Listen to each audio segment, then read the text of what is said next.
Hello guys, in today's video I'm gonna show you how to turn off your filter keywords on your account on TikTok, easy and quick.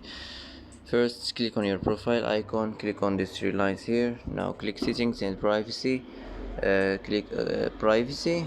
Now here you will find comments, click on it, and here as you see just click like this and it will be turned off.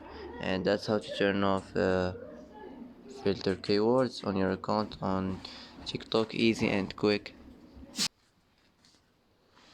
And that's it for today's video. If you like this video, don't forget to like and don't forget to subscribe, and I hope this video is helpful for you.